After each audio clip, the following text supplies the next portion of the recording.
Hello and welcome to WM classes.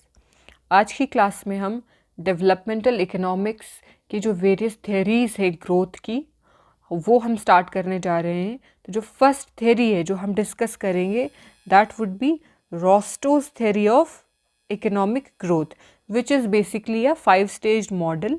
जो Rostow है उन्होंने बोला है कि सारी की सारी जो इकोनॉमीज़ हैं वो बेसिकली 5 स्टेजेस से जो है वो पास होती हैं so that they can reach their final stage of mass development। तो जो मोस्ट डेवलप्ड कंट्रीज़ हैं एक किसी भी कंट्री को हम सीधे जो लफ्ज़ों में कह सकते हैं कि किसी भी कंट्री को डेवलप्ड कंट्री एडवांस्ड कंट्री बनने के लिए कुछ स्टेजेस से गुजर के आना पड़ता है and every country has to go through these stages. और कोई भी जो कंट्री होगी उसको एक स्टेज से दूसरे स्टेज में पहुंचने के लिए जो सारी की सारी स्टेजेस हैं उनको एक सिमेट्री में उन सब स्टेजेस को पास करना होगा। ठीक है, सो सबसे पहले हम देखते हैं कि जो हमारी ये जो 5 स्टेज मॉडल है रॉस्टोज थ्योरी ऑफ ग्रोथ, इसको प्रपोज किसने किया था। It was proposed by American economic historian Walt Rostow in the early 1960s। सो दिस थ्योरी वाज प्रपोज्ड इन early 1960s by Walt Rostow.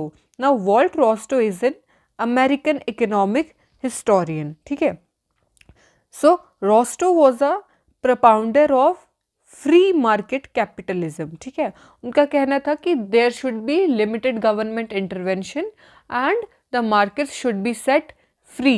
ठीक है, Rostow argued that economies must go through a number of developmental stages।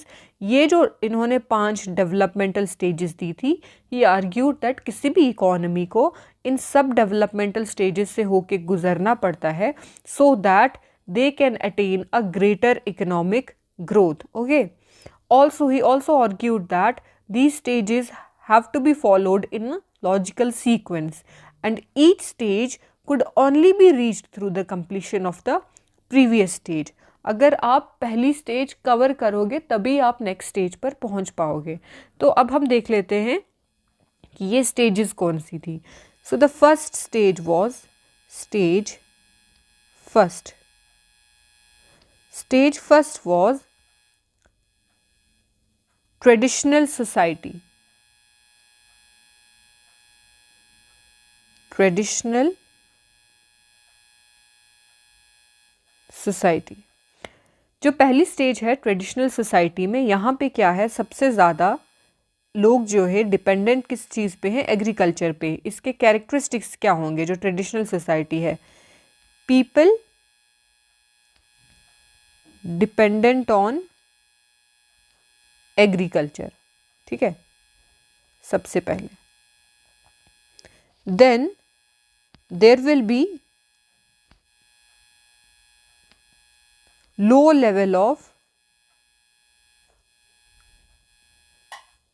scientific or technological advancement। Now according to Rostow, इस stage में किसी भी इकोनॉमी के पास ग्रोथ का पोटेंशियल तो बहुत है but since there is a lower level of technological advancement, जो ये जो पोटेंशियल है इसको पूरे तरीके से यूज़ नहीं किया जा रहा है। ओके, सो यहाँ पे कन्वेंशनल टेक्निक्स जो हैं वो यूज़ होती हैं, कन्वेंशनल टेक्निक्स यूज़ हो रही हैं यहाँ पे। ओके, सो ये है स्टेज फर्स्ट जहाँ पे लो लेवल ऑफ प्रोडक्टिविटी है, low level of technological advancement है, mostly people are dependent on agriculture and there is the use of conventional technology. Now let's move on to stage second. So stage second talks about the preconditions for takeoff।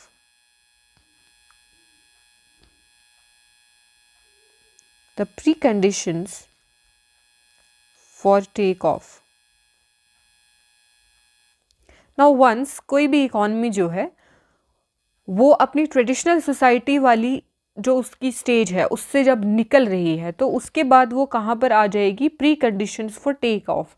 Now what are the characteristics of such a stage.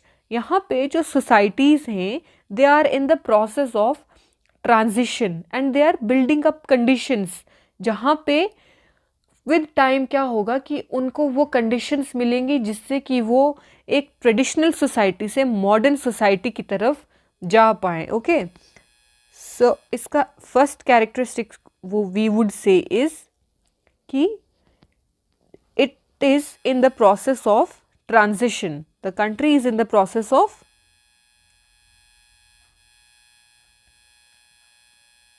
transition. Also, how will this happen? A very important characteristic, that is rise in rate of savings and investments. We all know कि किसी भी economy में जब savings होंगी तभी rate of investment भी बढ़ेगा, ठीक है, और जब रेट ऑफ इन्वेस्टमेंट बढ़ेगा तो उसी से जो है डेवलपमेंट जो है वो भी होगी, ठीक है। तो जो जब कोई भी इकोनॉमी जो है pre conditions for take off की स्टेज में पहुंचेगी तो it should be in a process of transition, जहाँ पे people are making changes in their economic activities or economic habits. कैसे? Because there must be a rise in rate of savings and investment. Also, emphasis on trade. यहाँ पे there will be a larger emphasis on trade. तो जब trade पे emphasis जो है वो दिया जाएगा तो उसकी वजह से क्या होगा, there will be a improvement in scientific and technological advancement. Also लोगों के पास जो है ज़्यादा अपॉर्चुनिटीज़ मिलेंगी अपनी प्रोडक्शन को इंक्रीज़ करने के लिए और इम्प्रूव करने के लिए। Another characteristic is there should be development of transport and communication. इस स्टेज में क्या होगा, डेवलपमेंट होगी transport and communication. Okay, so this was about stage second. Now let's move on to stage third. तो जो stage third है, stage third, it says it is the take off stage. यानी कि वो सारी कंडीशंस जो take off के लिए चाहिए थी किसी भी इकॉनमी को वो ऑलरेडी हो चुकी हैं। तो इस स्टेज में इकॉनमी जो है वो ग्रोथ की तरफ जाएगी। In this period growth becomes a normal condition of the society, ठीक है। Growth is a normal condition of society. Then there is a sharp stimulus from political revolution or innovation. तो यहाँ पे ग्रोथ के लिए स्टिमुलस मिलता है, may be कोई भी पॉलिटिकल स्टिमुलस मिलेगा, ठीक है। There is a overthrow of an ancient regime, जिसकी वजह से एक पॉलिटिकल स्टिमुलस मिलता है। गवर्नमेंट जो है बहुत सारा जो है पैसा इन्वेस्ट करती है। Okay, so there is possibly a political stimulus. Investment rises, investment जो है वो इंक्रीज हो जाती है। एंड मोस्ट इम्पॉर्टेंट जो मैन्युफैक्चरिंग सेक्टर है वो डेवलप हो जाता है, which leads to high growth rate. तो यहाँ पे manufacturing sector led developmental growth होती है। Manufacturing sector becomes developed, which leads to high growth rate. All right. Now, stage fourth. Stage fourth is the drive to maturity, अब already written here. तो जो stage fourth है वो कौन सी है? Drive to maturity. तो जो ये स्टेज है यहाँ पे क्या होता है, जो कैरेक्टर ऑफ लेबर फोर्स होती है वो चेंज हो जाती है, ठीक है। तो जो कैरेक्टर ऑफ लेबर फोर्स है यहाँ पे ज़्यादा वो ऑर्गेनाइज्ड हो जाते हैं, और जो हमारी लेबर फोर्स है वो हायर वेजेस चार्ज करते हैं, ठीक है, higher wages. Then changes in the character of entrepreneurship. तो यहाँ पे एंटरप्रेन्योरशिप में भी जो है हमें राइज देखने को मिलता है, ठीक है। अब यहाँ पे क्या हो जाता है, सिंस हम यहाँ पे एक substantial level of economic development पे पहुँच चुके हैं, जब हम अपनी स्टेज फोर्थ में आते हैं तो there is a less dependence on imports. कहने का मतलब है कि डोमेस्टिक प्रोडक्शन जो है वो इंक्रीज़ हो जाती है इतनी कि यहाँ पे इम्पोर्ट सब्स्टिट्यूशन जो है उसको बढ़ावा देते हैं, ठीक है। इम्पोर्ट सब्स्टिट्यूशन होती है। Development of wider industrial and commercial base, ठीक है। इंडस्ट्री आपकी यहाँ पे फर्दर जो है वो डेवलप होती है, ठीक है। और another thing is there is a increase in standard of living. This was stage fourth. And finally stage fifth आपकी जो है वो है stage of high mass consumption. तो ये जो स्टेज है, जब इकॉनमी अपनी लास्ट स्टेज मतलब हाईएस्ट लेवल ऑफ ग्रोथ पे पहुंचती है, तो that is called as high mass consumption, जहाँ पे इकॉनमी जो है वो शिफ्ट करती है हैवी इंडस्ट्री से लेके कंज्यूमर गुड्स की तरफ। पहले यहाँ पे क्या था कि हैवी इंडस्ट्री जो है उस पे ज़्यादा एम्फोसिस दिया जा रहा था, लेकिन यहाँ पे there will be more production of consumer goods, consumer goods since standard of living यहाँ पे increase हो गया था। तो जब किसी भी इकोनॉमी में standard of living increase हो जाएगा तो वहाँ पे people will demand more consumer goods, ठीक है। So consumption of comforts and luxuries would increase in this stage, ठीक है, क्योंकि standard of living already बढ़ चुका था। सोसाइटी जो यहाँ पे एक वेलफेयर स्टेज का रोल जो है वो अदा करती है। नाउ वेलफेयर इकोनॉमिक्स का जो कंसेप्ट है वो यहाँ पे आ जाता है, ठीक है। मतलब कि जो डेवलपमेंट है वो जो है वहाँ पे इनइक्वालिटी जो है वो रिड्यूस होनी चाहिए,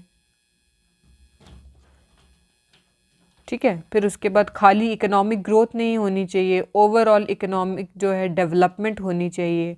ग्रोथ पे एम्फोसिस जो है वो तो रहता ही है, लेकिन साथ साथ में जो है डेवलपमेंट पे भी दिया जाता है। फाइनेंशियल सिक्योरिटी जो है वो इंक्रीज़ हो जाती है, एम्प्लॉयमेंट अपॉर्चुनिटी जो है वो इंक्रीज़ हो जाती हैं, ठीक है। तो ये है हमारी 5 स्टेजेस टोटल। जो हमारी स्टेज फिफ्थ है ये finally highest level of stage है किसी भी इकॉनमी के लिए, डेवलपमेंट के लिए। यहाँ पे सब कंडीशंस अच्छी होती हैं, लोगों की जो है इनकम अच्छी हो जाती है, there is mass consumption, there is mass production, ठीक है। लोग जो है वो लग्जरियस गुड्स जो हैं वो ज़्यादा कंज्यूम कर रहे हैं, सर्विस सेक्टर लेड ग्रोथ हो रही है यहाँ पे, and all those things.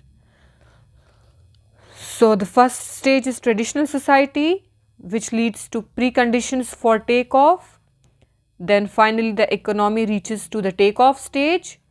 Then we go on to drive to maturity, and finally the stage of high mass consumption.